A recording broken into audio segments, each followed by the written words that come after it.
The University of Dayton spring graduation ceremony for the School of Law in the year 2019 is herewith convened. Graduates, as you possessed, you were given a medal bearing on one side the image of Blessed William Joseph Chaminade, the founder of the Society of Mary, the religious order that sponsors the University of Dayton. On the other side is the seal of the university. In Chaminade's ever-inspiring example, we entrust you to go forth living humbly, acting boldly, and working imaginatively and prayerfully to build community throughout the human family. At this time, I invite you to place your medal around your neck in concert with the colors of our university.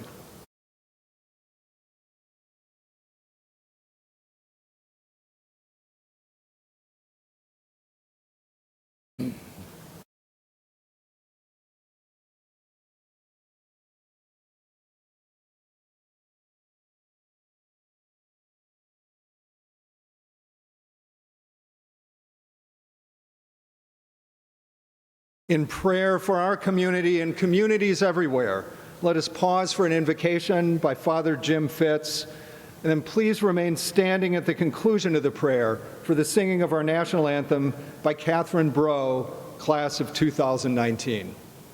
Father Jim. Let us pray. God of mercy and love, during their during their years of study here at the university, you have graciously formed our law graduates through many and varied experiences. In spite of the diversity of their journeys, they are united this day in joy and thanksgiving for all the ways you have brought wisdom to their lives. All of us gathered here join them in these sentiments. We thank you for their talents and abilities given to them, for the insights and learning shared with them, and for their persons, especially their families, who have walked with them and supported them with love. Thank you for these gifts of life and love. But this day is not only a celebration of what they have accomplished, but a clarion call to their future. For some, the direction is clear. For others, the future is still unfolding. But one thing is certain. In the moments of hope and joy, in the moments of grief and anxiety, you have promised to be with them, to nourish them as a vine nourishes the branches. We read in the book of Psalms, "The law of the Lord is perfect, refreshing the soul. The decree of the Lord is trustworthy, giving wisdom to the simple. The precepts of the Lord are right, rejoicing the heart. The command of the Lord is clear, enlightening the eye." We ask and pray that your law may refresh, guide, rejoice, and enlighten our graduates this day and every day of their lives. We joyfully make this prayer of thanksgiving and blessing because you, our loving God, live and reign in our lives now and forever. Amen.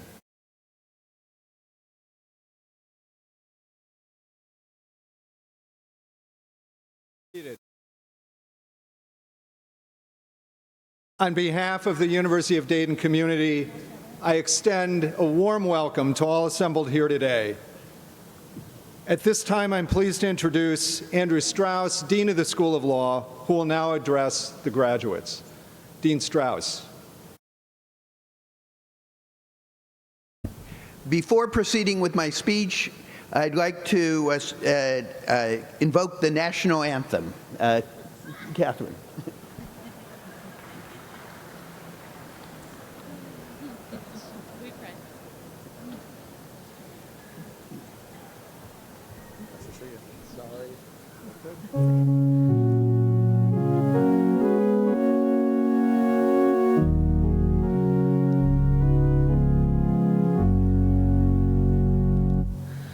Oh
Now you may be seated. Please accept my apologies.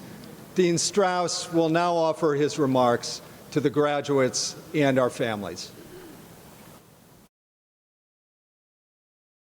On behalf of the faculty and staff, it is my great privilege to welcome you to the commencement exercises for the class of 2019.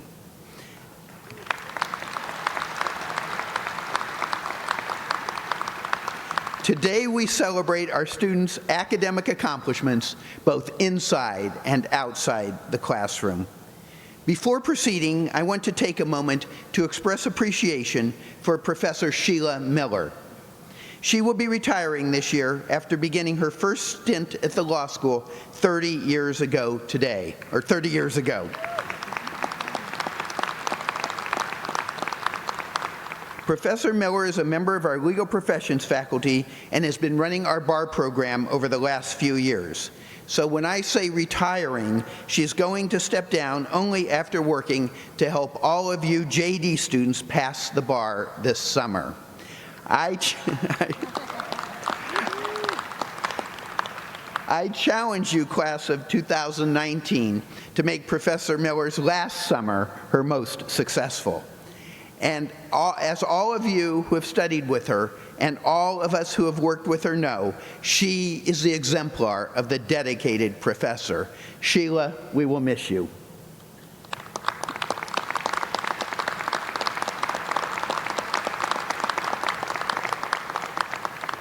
There is also a first that I would like to acknowledge this morning. Today, 11 masters in the study of law students will be part of our ceremony.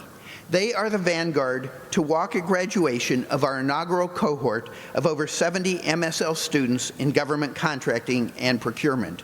We welcome you, master's students, to our commencement ceremony.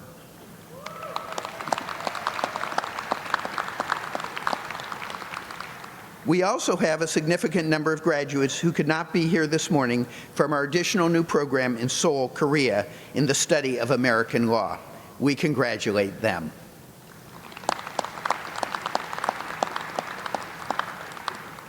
Well, today is a wonderful day. It marks the completion of your formal studies to enter into the profession of law. Think of all that it took to be here.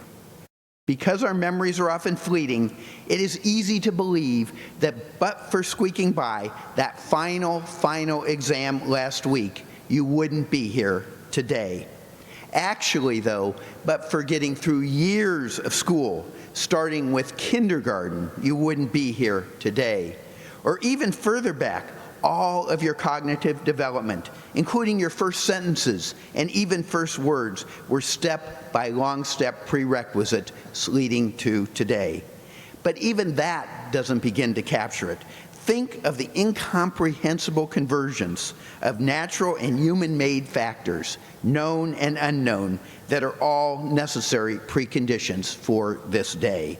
Among the most salient, the dawn of language about 100,000 years ago, the dawn of agriculture 10,000 years ago, the dawn of civilization 5,000 years ago, and your own birth from all the infinite number of possible births and all the infinite number of possible times and places.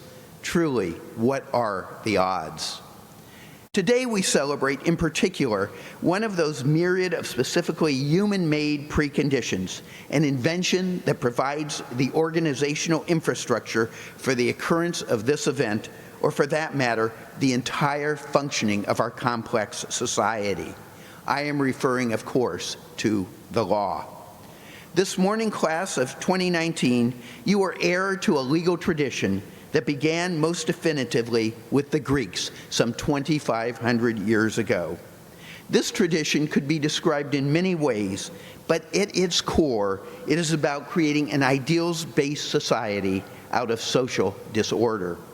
And this ordering quality of law is particularly important in times of societal tension such as we are living through today. People around the world are frustrated with the way things are, and they want change. Many of these frustrations are very understandable. The world today is very unequal, and in so many ways, it is an unfair place. One manifestation of this frustration, however, takes the form of populist attacks on the legal institutions that allow for rule of law. But those institutions of law, even if imperfect, allow for differences to be resolved peacefully and for people with all sorts of divergent ideas and impulses to be brought into a system of values-based order.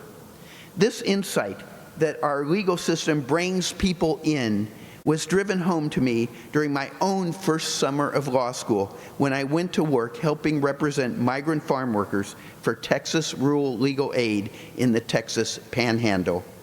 One of our clients that summer was a union organizer whom I will call George.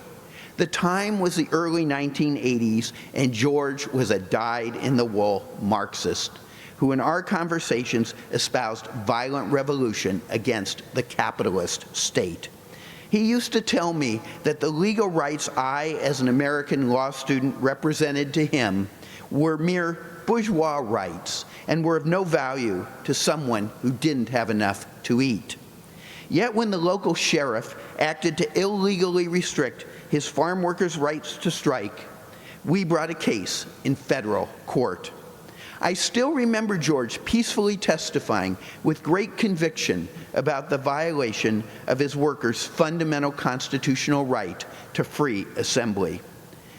Whatever abstract ideas George might have had about violence and social justice, like his 230 million fellow American citizens at the time, George was drawn into a system of legal solidarity. The truth is that if viable legal institutions for resolving social conflict exist, most people will choose those over violence and destruction. So we threaten those institutions at our peril. Those who take for granted the social import of a society painstakingly built over generations upon values-based law should look hard at those corners of the earth where law does not prevail, where lawless economies crumble, disputes are resolved through brute force, and people's lives are subject to the mercy of warlords. And we should not assume that such social breakdown could never happen in our own society. By definition, our system of law can only endure into the future if people opt to participate in it. First and foremost, that means you, class of 2019, all of you, who is our next generation of legal professionals, will go to work every day making mere legal words on paper become live social reality. You will be the bedrock of the legal system. But for that system to prevail, to be secure, the far greater number of non-lawyers must feel the system serves them, and today many people are left out. The Legal Services Corporation reported that 86% of low-income Americans receive inadequate or no professional legal help for the civil legal problems they face. Even many middle-class Americans increasingly cannot afford lawyers. According to Matthew Desmond, across the country, roughly 90% of landlords are represented by counsel, while 90% of tenants are not. Consistent with our Catholic and Maronist mission, we at UDSL are taking steps to do our part to increase access to justice. We do this through our live client clinics. We are also taking steps to expand access to legal education itself. We were given permission last year by the American Bar Association to become one of the first few law schools in the country to offer an online hybrid JD program. Beginning in the fall, a UDSL JD education will be available for the first time to the significant percentage of the country's population that is not mobile and does not live within commuting distance of a law school. And it will now be available as well to older students with jobs and family obligations who could not attend law school, but for the flexibility of an online format. As with our new government contracting masters, we are trying to think creatively about how to bring more people into the legal profession and how citizens can be better served by it. But the truth is, we are only scratching the surface. And so, class of 2019, it is now your turn. I ask you to think about the amazing convergence of factors that has given you the opportunity to shape and mold this 2,500-year-old legal tradition that you are heir to. And as you take your place at the bar, I also ask you to think about how you can one day leave that tradition stronger and more vibrant by inviting the participation of those who are currently left out. Good luck and Godspeed. Thank you.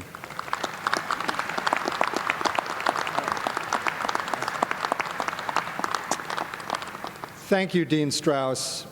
Today, there is much to be proud of as we gather to honor our graduates. At this ceremony, we will award 93 degrees. Each of these graduates knows the critical role that professors and staff members have played in making their graduation possible. It is with great pleasure that I introduce the members of our faculty and staff who are present and invite them to stand and be recognized by all of us.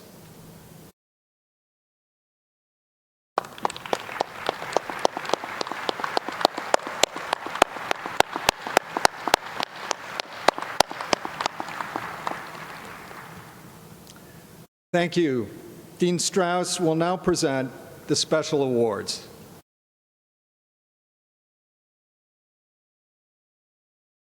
Each year, Dayton Law honors a student who has enriched the law school community by promoting community service and social justice with the Brother Raymond Fitz Student Leader for Justice Award.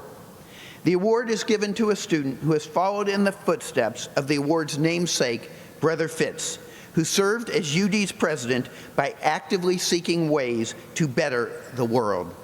This year's recipient is a student whose outstanding community service represents the best of our Catholic and Maronist tradition. The student's name will be engraved on a plaque to be displayed in the law school. Will Simeon Lyons please stand?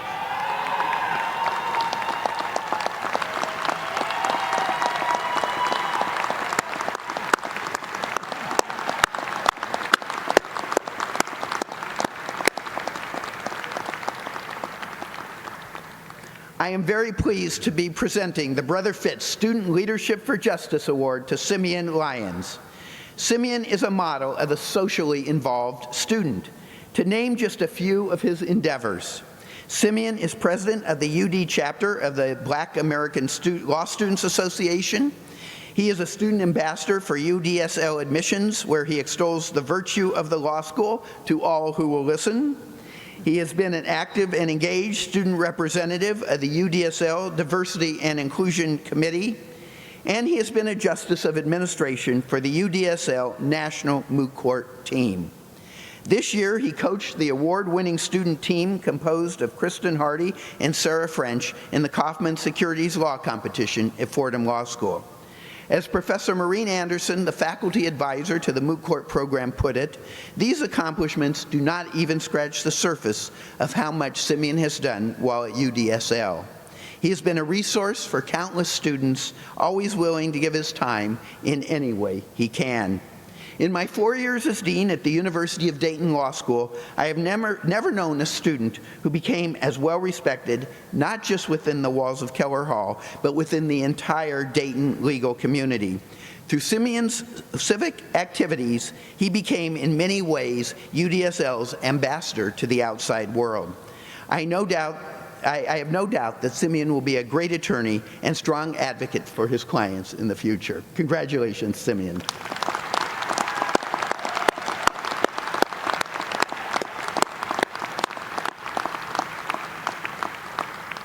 I now turn to presenting the Lisa A. Kloppenburg Outstanding Leadership Award.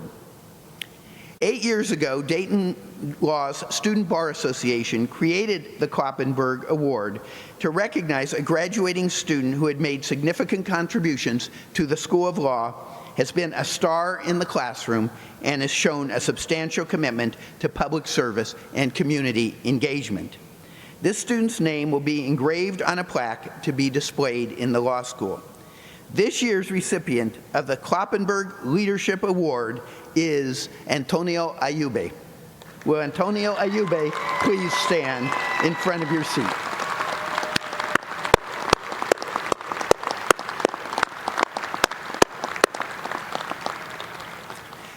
Tony is a Miami, Florida native who earned his undergraduate and graduate degree from DeVry Institute. During his time at the School of Law, Tony has been president of the Hispanic Law Students Association, an assistant for the LLM MSL program, and a member of the UD Diversity, Equity, and Inclusion Task Force. I have gotten to know Tony over his time at UDSL, and he is a quiet leader who is happy to highlight the accomplishments of his peers with a humble and compassionate heart. He is a true leader for service and justice. The LLM and MSL program director, Tan Boston, for whom Tony has worked, says of Tony, "Students from around the world feel comfortable and at home at Dayton Law, in large part due to Tony's efforts to help make social and academic connections.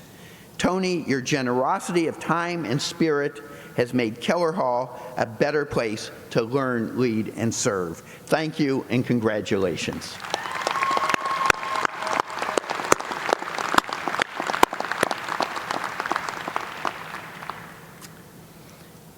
Academic excellence is at the very heart of the mission of the University of Dayton School of Law. It is now my distinct pleasure to introduce an example of student leadership through academic excellence, Kody Myers. Kody is from Waterloo, Ohio, and came to the University of Dayton School of Law after graduating summa cum laude from the Ohio State University. He says he decided to attend law school because he enjoys history and he found many of the great figures in history had law degrees. He wanted insight into how they were trained to think. If his time here has been any indication, Tony has certainly gained that insight into what makes legal education so special. Kody is one of the students graduating today who is part of our Leadership Honors Program. The program is designed to prepare students to be leaders in the legal profession. In his time here, Kody has won 14 Cali Awards. That's 14 Cali Awards given to the top student in each law class. He was a Dean's Fellow and business editor of our Law Review. After graduation, he will be working as a corporate attorney for Kegler, Brown, Hill, and Ritter in Columbus. We are pleased that Kody will be sharing some thoughts with us today. Kody.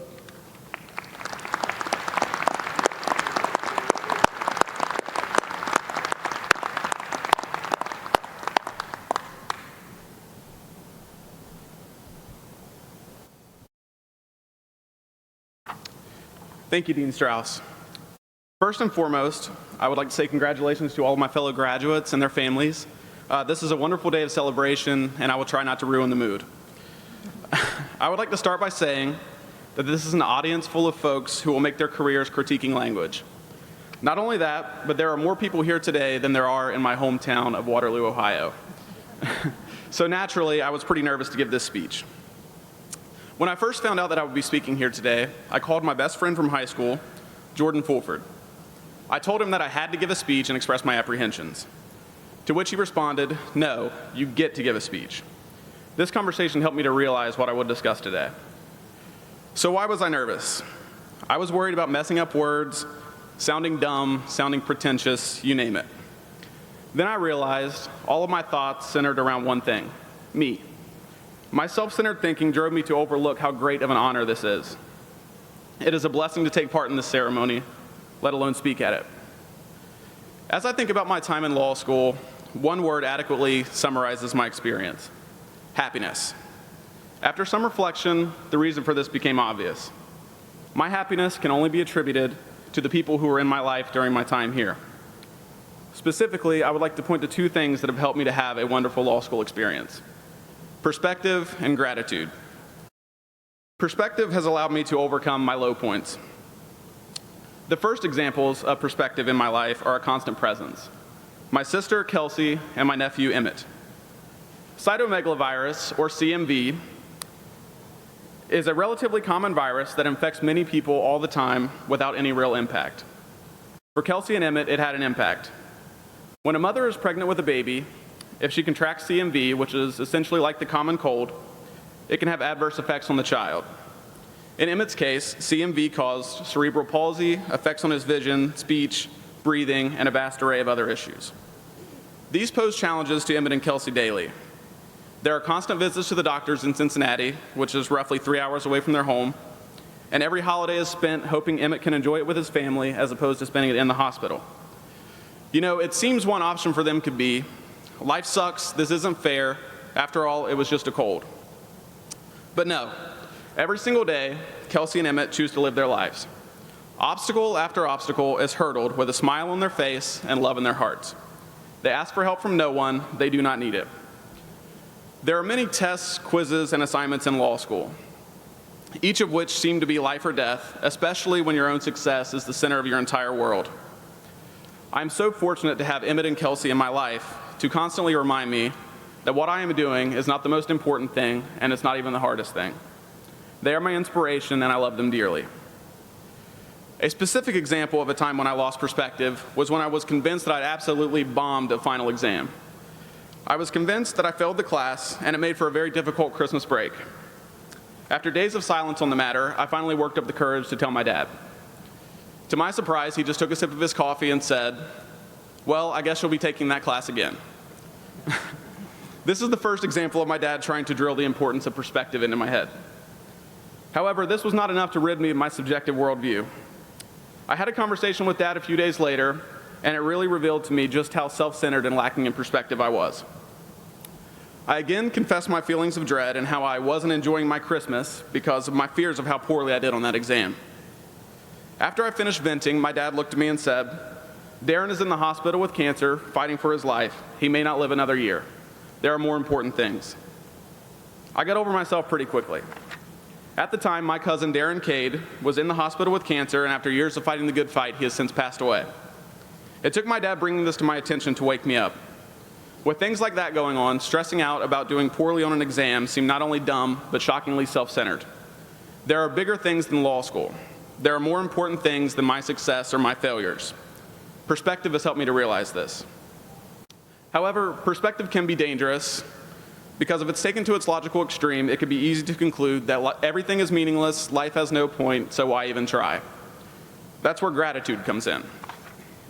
For me, gratitude has done two things. It has allowed me to understand the high points, and it has instilled a sense of duty within me.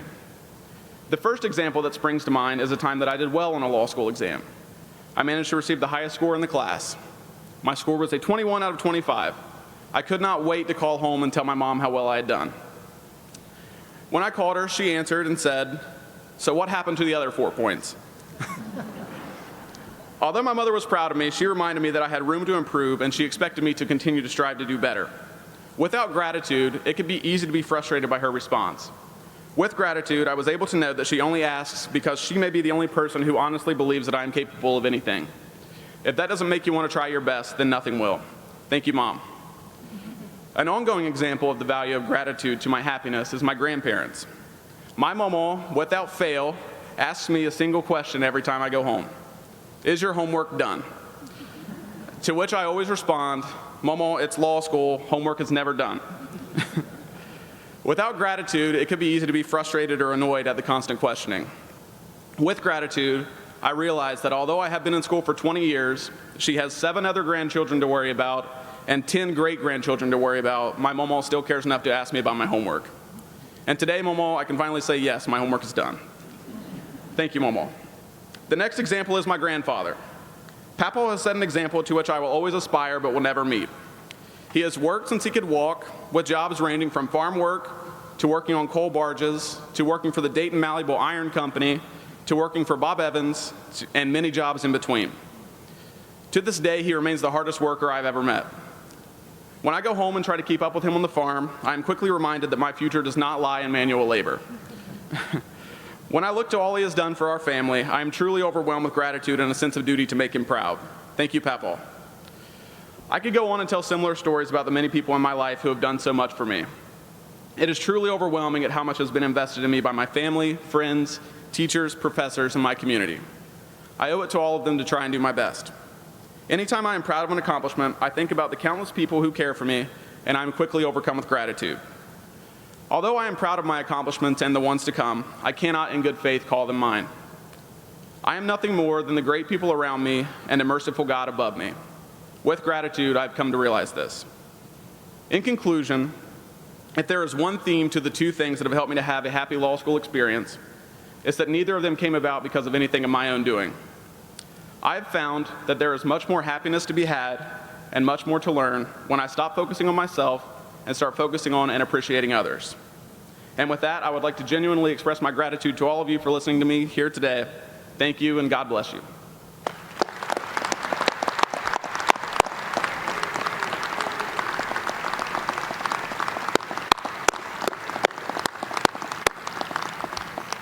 Thank you, Kody. It is now my great privilege to introduce Justice Melody Stewart as our 2019 commencement speaker. Justice Stewart assumed office this January as the first African-American woman to be elected to the Ohio Supreme Court.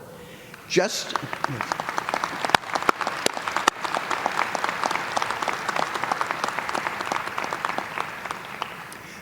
Stewart is a woman of letters.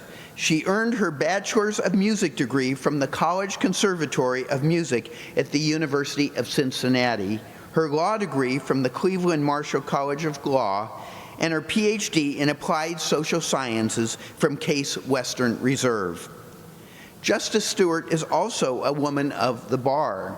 She served as law director for the cities of Cleveland and East Cleveland.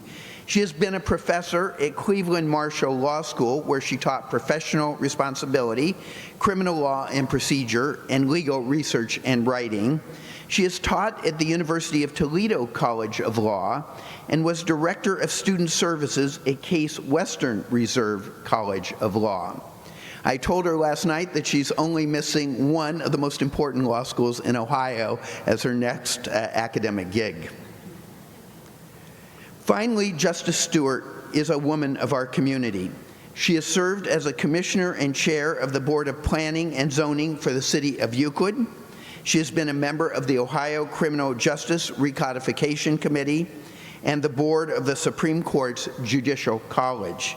She has also been a chair of the Ohio Capital Case Attorney Fee Council. Honorable President Spina, Honorable Provost Benson, faculty and staff of the University of Dayton School of Law, members of the class of 2019 and your guests, I am proud to present to you the UDSL Commencement 2019 speaker, Justice Melody J. Stewart. Justice Stewart.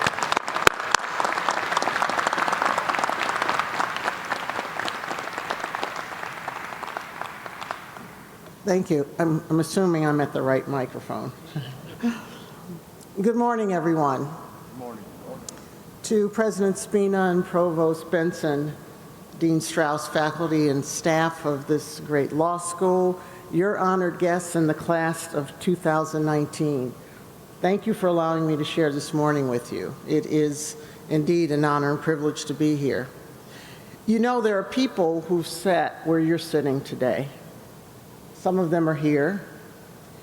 And there are people who are here who will be sitting where you're sitting, maybe this time next year or in a couple of years.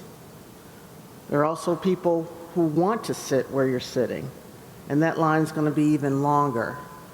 They, of course, have to be admitted to law school. They have to take the exams and write the papers like you've already done. But you've done those things already, so what's next for you? There is this one exam in July that you have to take, either here in Ohio or in some jurisdiction. But after that, what's next? What's next for you? Let me guess what some of you might be thinking. Start my career, pay off loans, quit my job, get a new job, figure out really now what I want to be when I grow up. I am still working on that myself, believe it or not. All those things might be in your mind, and some of you might say, I don't have a clue right now. All those answers are acceptable. Those are all fine. This is just the beginning of a whole new way of life for you. But know that your education is not going to end on the steps of Keller Hall. A new way of thinking, a new way of looking and analyzing things, or seeing society, or scratching your head and wondering how we got here to this particular place at this particular time. All those things will probably cross through your mind on multiple occasions.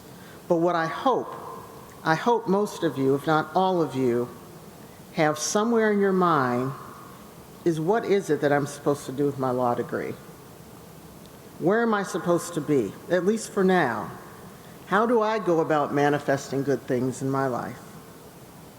Let me offer a few observations. You are the infusion of lifeblood in our profession, the next generation of advocates, negotiators, lawmakers, and legal scholars. We look to you to bring energy and ideas to our profession and to our justice system. Don't lose track of common sense as you pursue your endeavors. You are about to become guardians of our noble profession. If you have not already done so, decide today, please, that you will be part of the solution to the many things that ail us as a society and as a community. And if you cannot commit to being part of the solution, please, at least don't be part of the problem. For an example, as a lawyer, it will not and will never be your job to win at all costs. Your job will be to zealously represent your client, an individual, a company, or a branch of government to the best of your ability within the confines of the law. Zealous representation does not mean being disrespectful, being deceitful, condescending, manipulative, or dishonest. I hope all those things are anathema to you. I often think about the St. Thomas More Lawyers' Prayer. I'm on the executive committee of the Lawyers Guild for the Diocese of Cleveland, and we say that prayer after every meeting. The last line of the prayer is the one that hits home with me the most. You're probably familiar with it. As the prayer goes, Lord, grant that I may be able in argument, accurate in analysis, strict in study, candid with clients, and honest with adversaries. Sit with me at my desk and listen to me with my clients. Listen with me to my clients' plaints. Read with me in the library and stand beside me in court, so that today I shall not, in order to win a point, lose my soul. Don't expect anything to be given to you or done for you. That way, it'll decrease your chances of being disappointed. And when you are greeted with gestures of kindness and generosity, as you no doubt will, and sometimes they will be done in immeasurable ways, you will be all that more grateful for them. Do not expect to get respect if you're likewise unwilling to give it yourself. That goes for everyone everywhere. As you start this new chapter in your life, I encourage you to learn as much as you can from every situation you will encounter. Contrary to what a lot of people might believe, your newly minted law degrees will not make you all-knowing. This robe doesn't make me all-knowing. You don't even know what you don't know at this point, but as you become aware, and when you find that you lack knowledge in a particular issue, don't go without finding out what that knowledge is. Educate yourself, find out the answers. School somebody, as the young people would say. Be sure you know the answer and don't move on.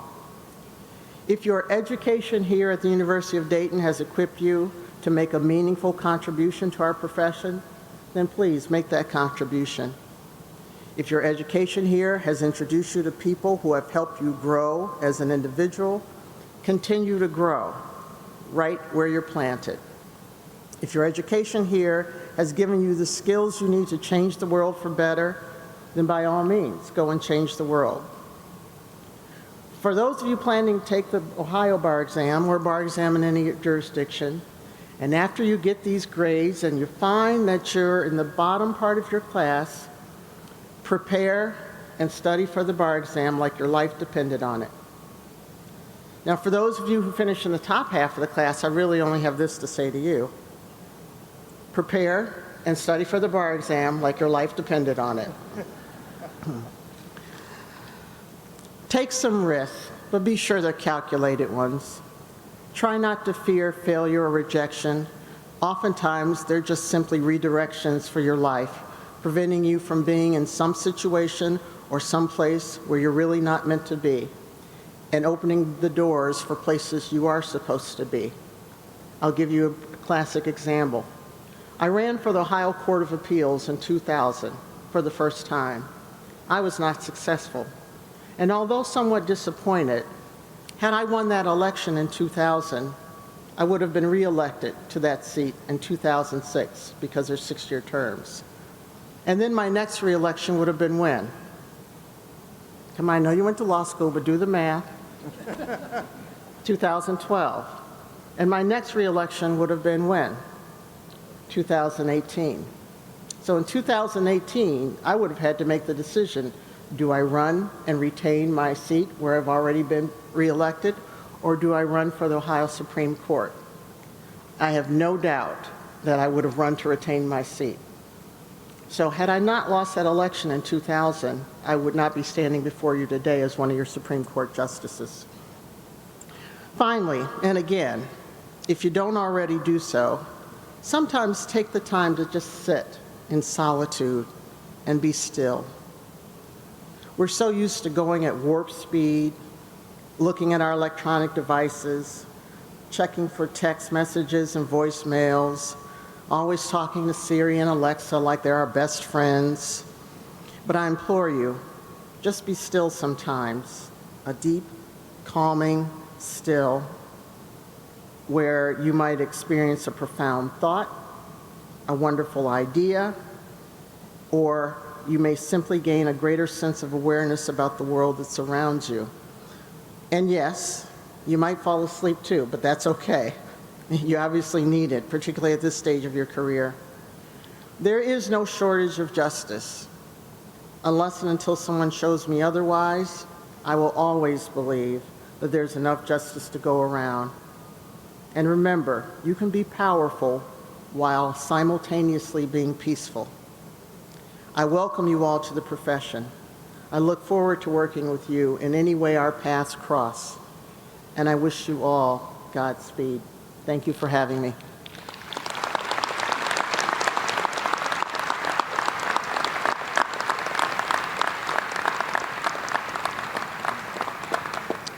Thank you, Justice Stewart. At this time, our President, Dr. Eric Spina, and Dean Andrew Strauss will confer the degrees upon the graduates of the class of 2019. Dean Strauss. Will the candidate for the degree of Master of Laws please rise? Will the candidates for the degree in the Master in the Study of Law please rise? Will the candidates for the degree of Juris Doctor please rise?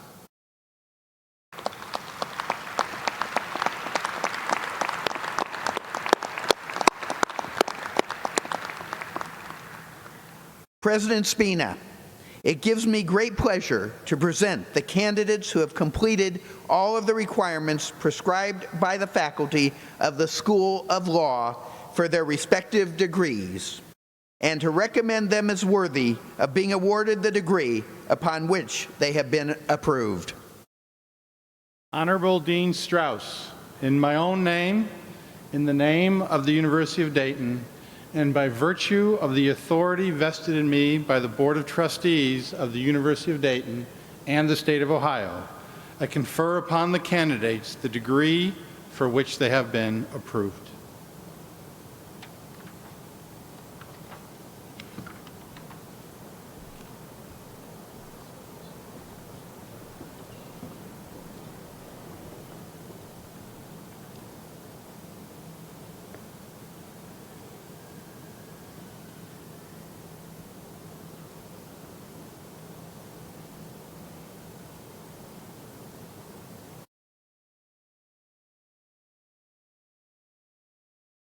Candidate for Master of Laws, Ahmed Ali Alamari.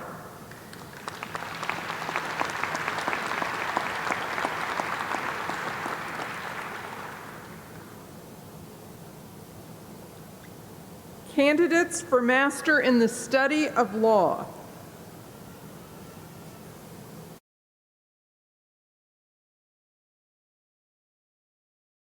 Ben Beechler.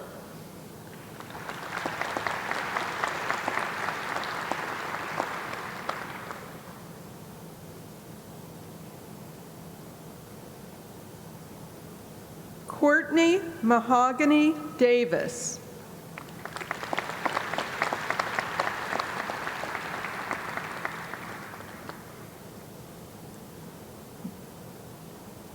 Deborah Jansing.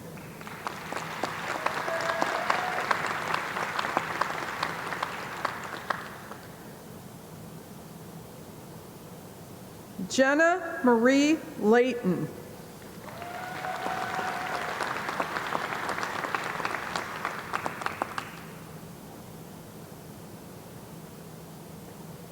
Jordan Edward Liet.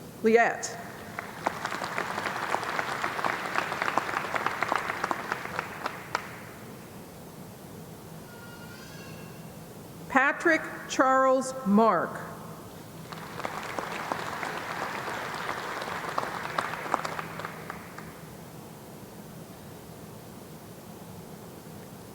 Zachary Martin.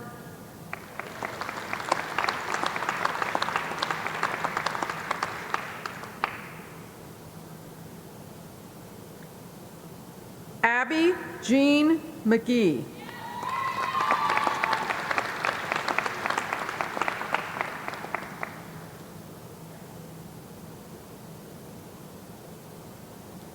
Christina Marie Smith.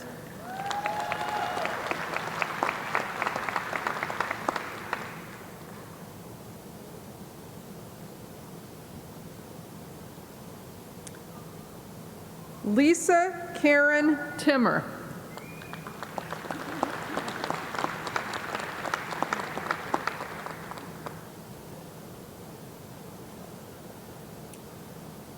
Leila Camaria Willingham.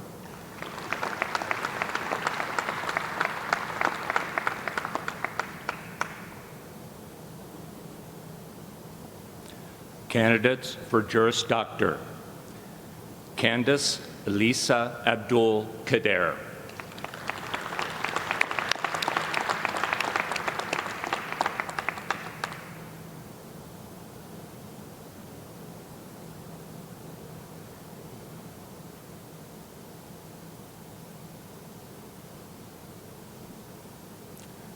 Rathane Ann Alexander, Pro Bono Award.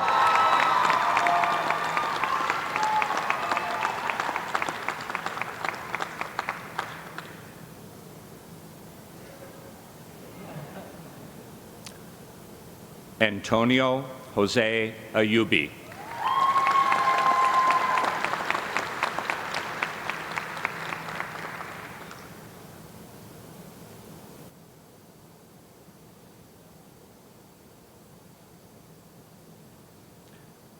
Adam Russell Beiersdorfer.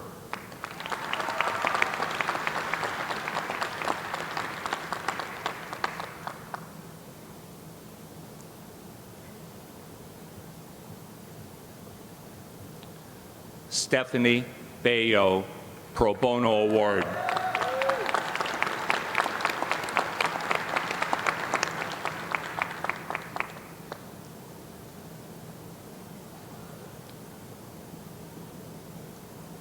Ryan Jacob Booz, Pro Bono Award.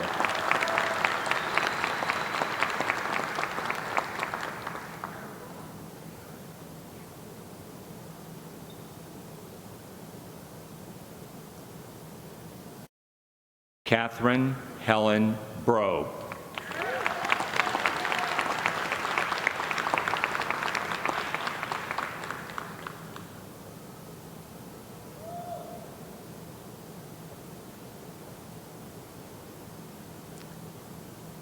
Kira Cherie Brown, Pro Bono Award.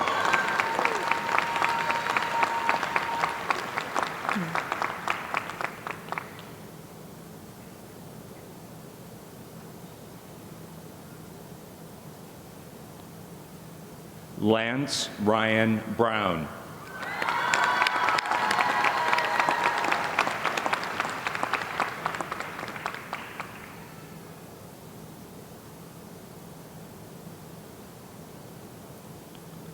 Robert Theodore Book, Pro Bono Award.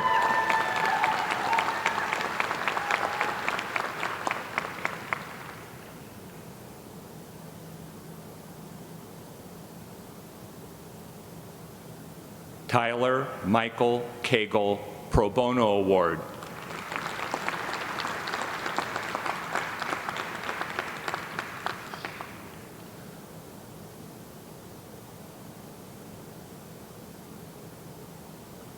Barbara Renee Caserta, Pro Bono Award.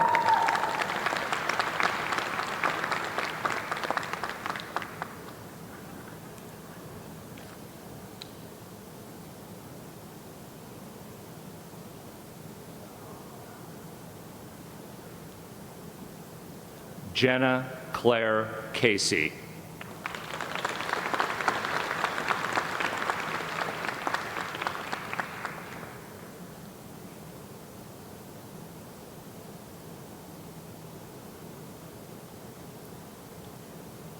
Jaden Clark Cleland.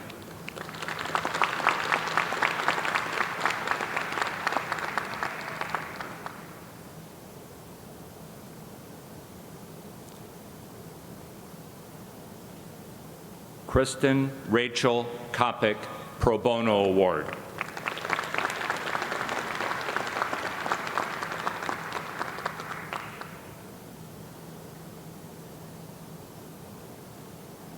Zoe Clara Curry.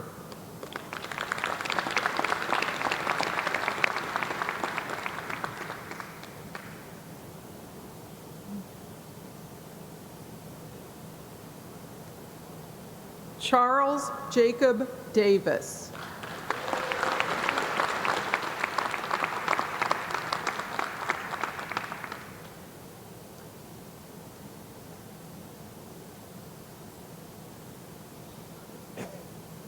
Robert Anthony Dingler.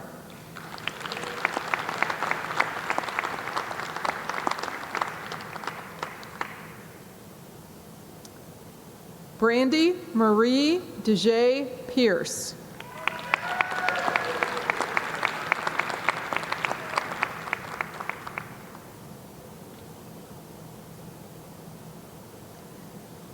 Anthony Robert DiMartino.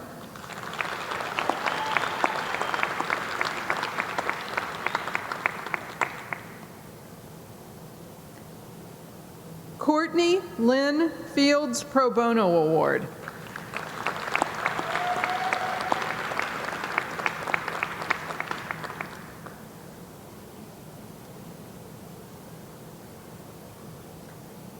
Zenas Ray Franklin Academic Honors.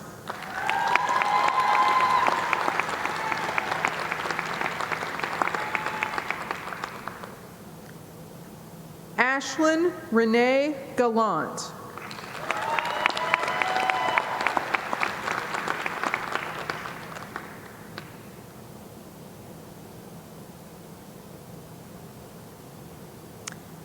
Erica Ray Marie Garcia.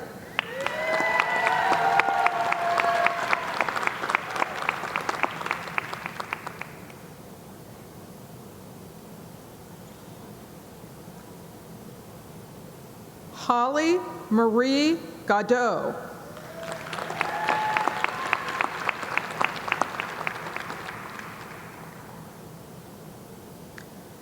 Barry Levin Gilmer Academic Honors.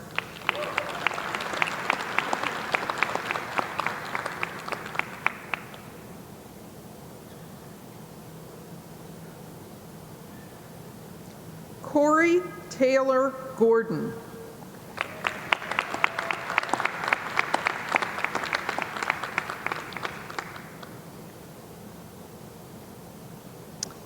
Gina Rose Darmore Grandillo, Pro Bono Award.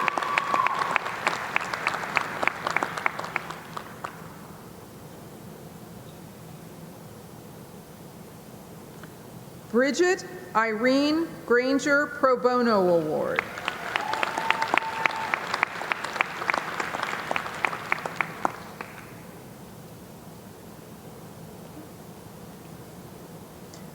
Marte Dwayne Hainsworth.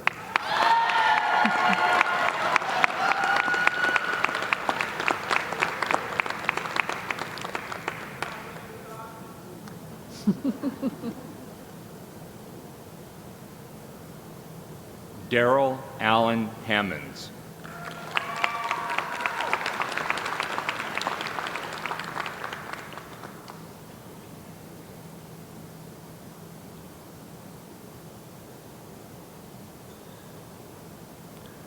Kristen Haleen Hardy, Academic Honors.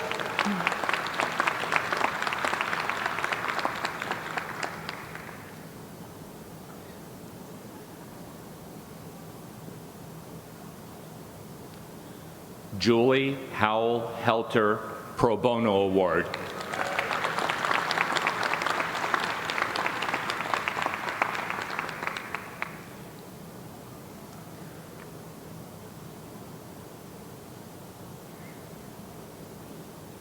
Brandon Coy Hendricks.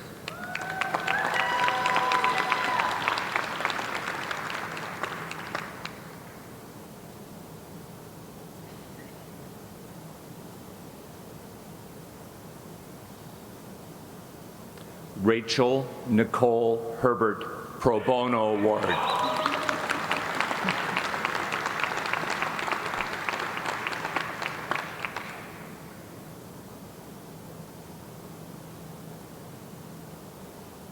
Haley Brooke Johnson.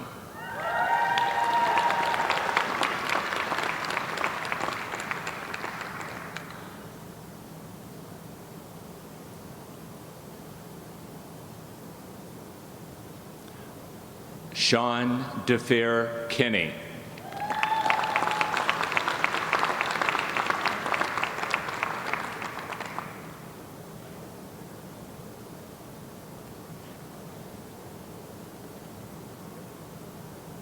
Carrie Lynn Kesters.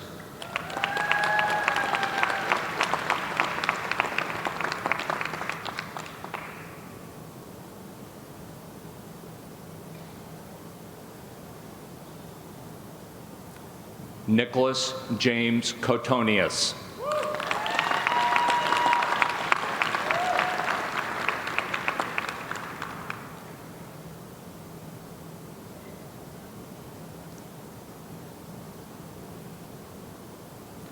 Kenneth Joshua Coons, Pro Bono Award.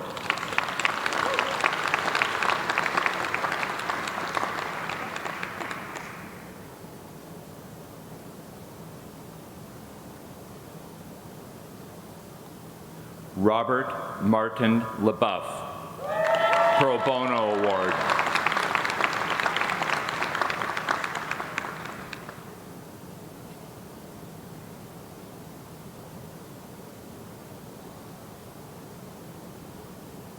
Matthew Richard Leonard.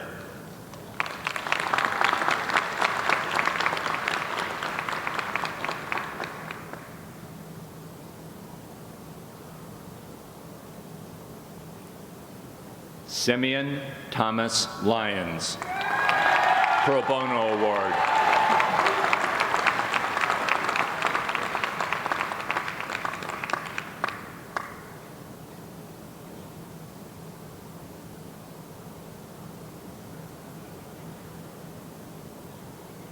Dejane Doretha McInnes, Pro Bono Award.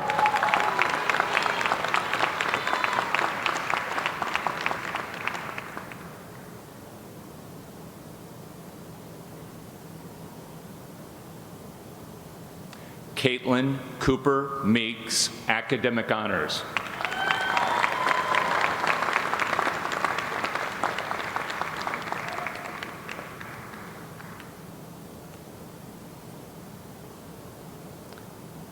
Heather Faith Welch Meddert.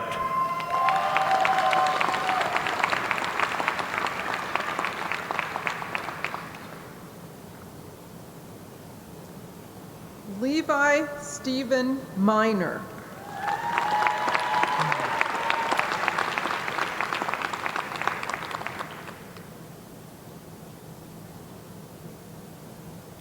Christopher David Mona Pro Bono Award.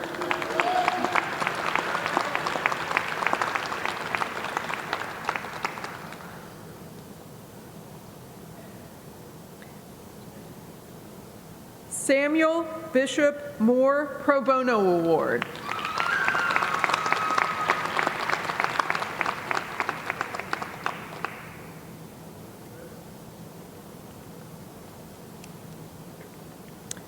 Shanice Gabrielle Moore Pro Bono Award.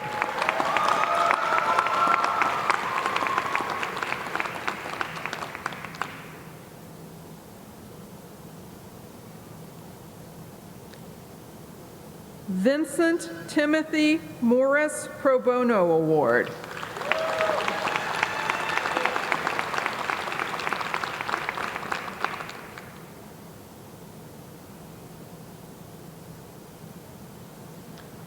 Kody Eugene Myers Academic Honors.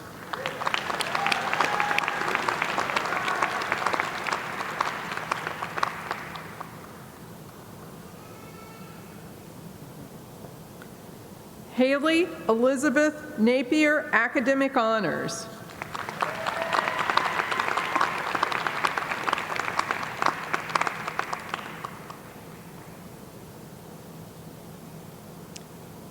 Morgan Catherine Napier Academic Honors.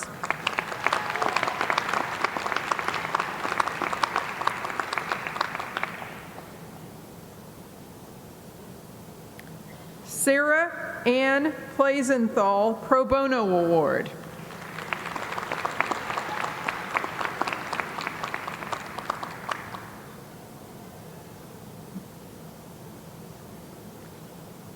Brooke Fallon Poling Academic Honors.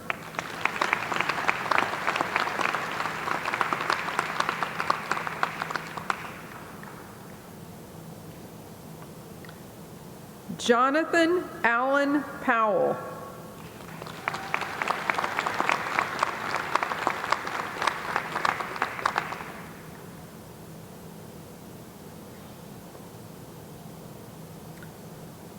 Madison Elise Ritley Academic Honors.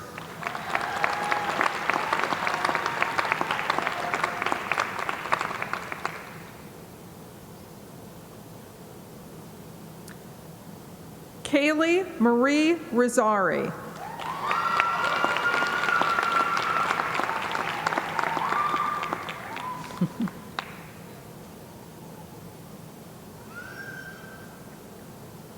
James Nicholas Roust.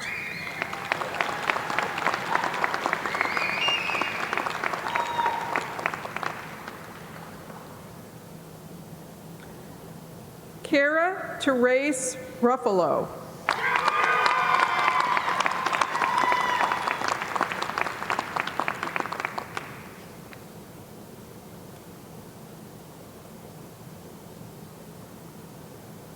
Dylan Clyde Sanders.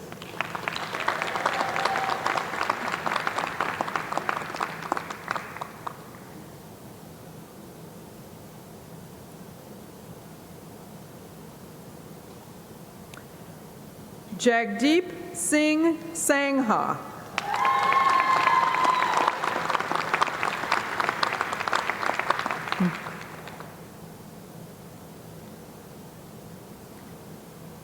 Andrew Ross Santana Pro Bono Award.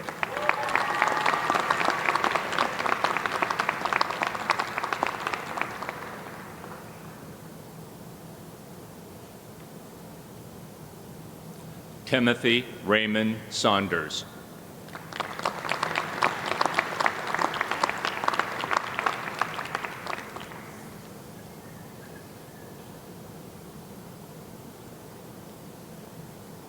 Matthew Michael Shiano Pro Bono Award.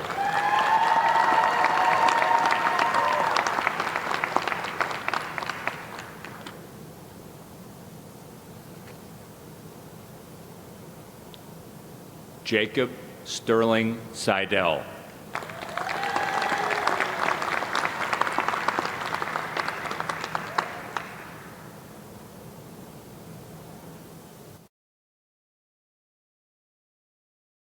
Christina J. Sims.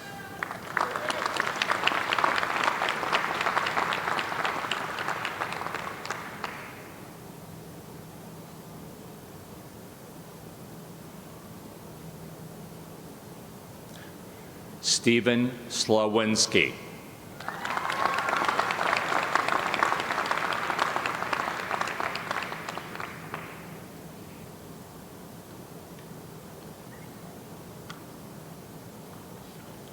Grant Malcolm Snyder.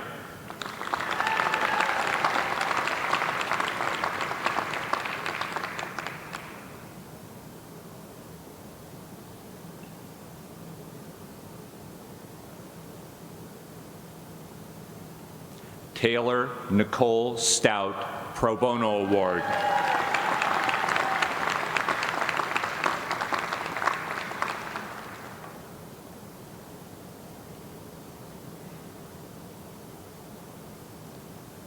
Nicholas James Sullivan.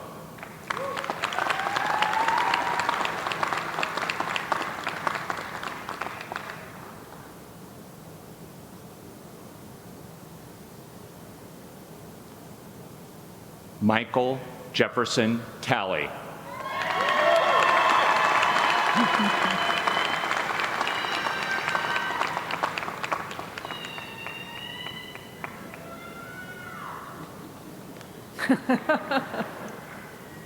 Sabra Lynn Tome.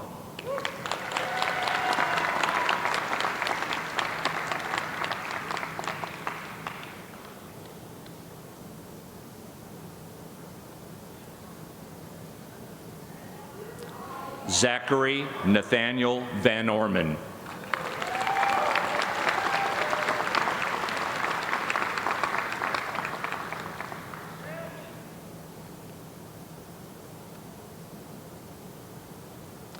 Jack White Velkovich.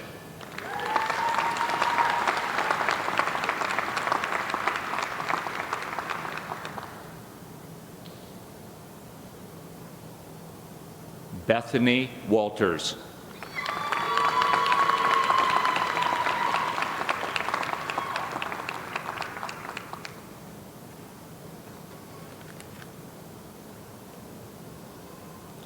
Marissa Carol Waters Pro Bono Award.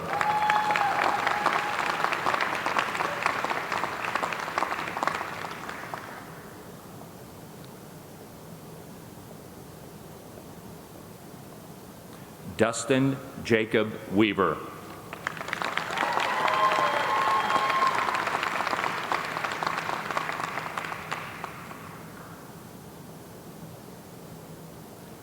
Dominic James Zambelli Pro Bono Award.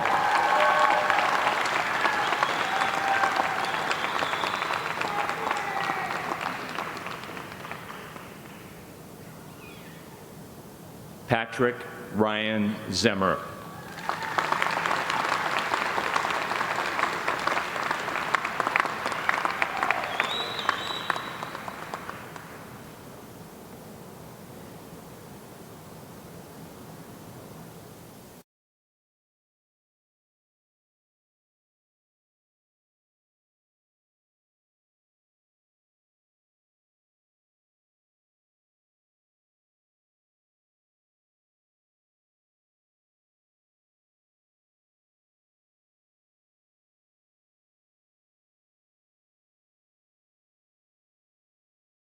Let's congratulate the graduates one more time.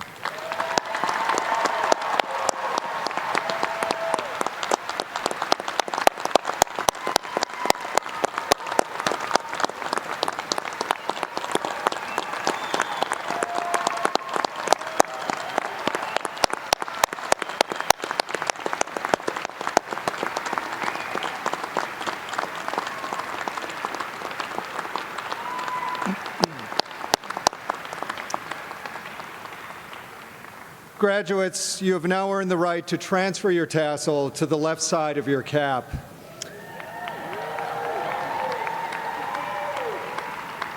At this time, I would like to introduce Adam Armstrong, a 2005 alumnus of the University of Dayton School of Law and president of the School of Law's Alumni Association. Mr. Armstrong.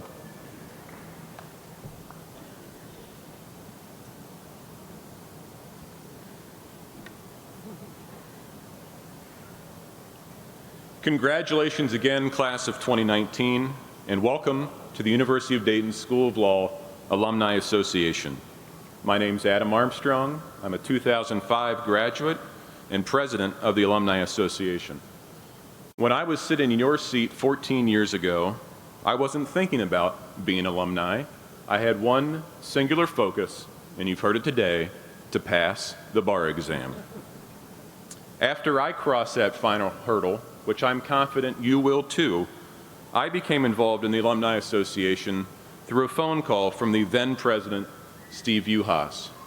Steve reminded me I was a part of a now over 5,845 UDSL alumni living and working around the world, alumni of all faiths, all nationalities, and all interests. The primary mission of the Alumni Association is to foster strong, positive alumni relations, encourage support for, and become a lifelong ambassador of the University of Dayton School of Law. Now, rather than calling each of you in a year, which I still may do, I'm asking you now to stay connected and remain involved in UDSL.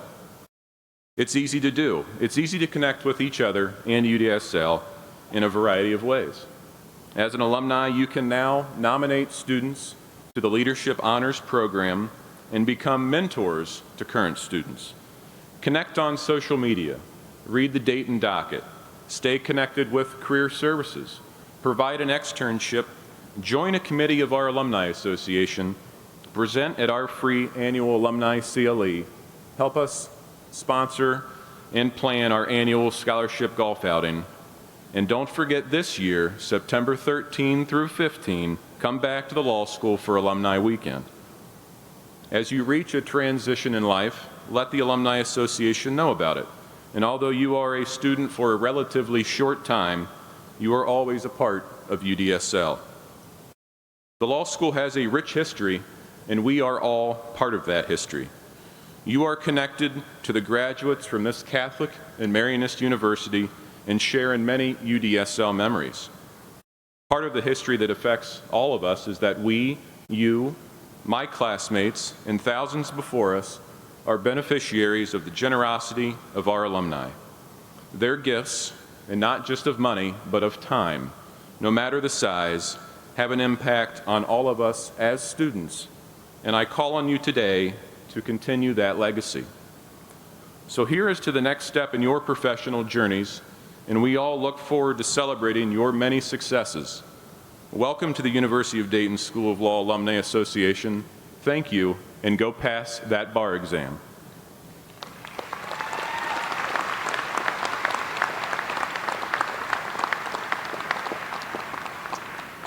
Thank you very much, Adam.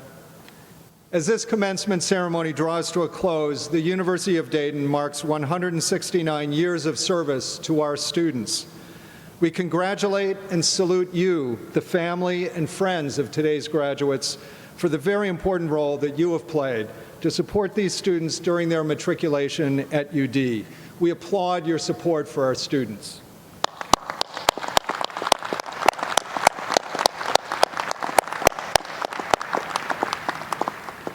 And to the class of 2019, we salute you again for your achievements and wish each of you well in your life's journeys.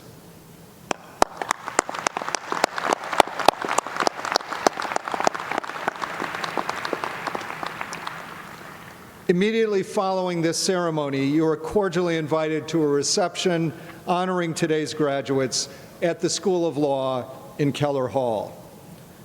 Ladies and gentlemen, please now stand for the benediction offered by Gina Rose Darmore-Grandillo. And then please remain in your places at the conclusion of the benediction until our guests have left the stage and the academic procession has cleared the main aisle. I thank all of you for attending.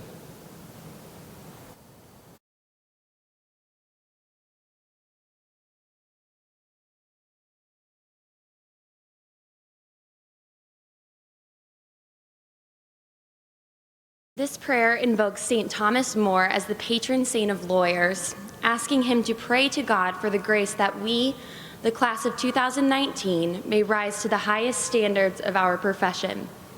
Let us pray. Thomas More, counselor of law and statesman of integrity, Mary Martyr, and most human of saints, pray that for the glory of God and in the pursuit of his justice, I may be trustworthy with confidences, keen in study, accurate in analysis, correct in conclusion, able in argument, loyal to clients, honest with all, courteous to adversaries, ever attentive to conscience. Sit with me at my desk and listen with me to my clients' tales. Read with me in my library and stand always beside me, so that today I shall not, to win a point, lose my soul. Pray that my family may find in me what yours found in you: friendship and courage, cheerfulness and charity, diligence in duties, counsel in adversity, patience in pain, their good servant, and God's first. May God bless and keep the members of the class of 2019, their families, the University of Dayton community, and all those who have made this day possible. May he smile upon you and give you peace now and forevermore. Amen.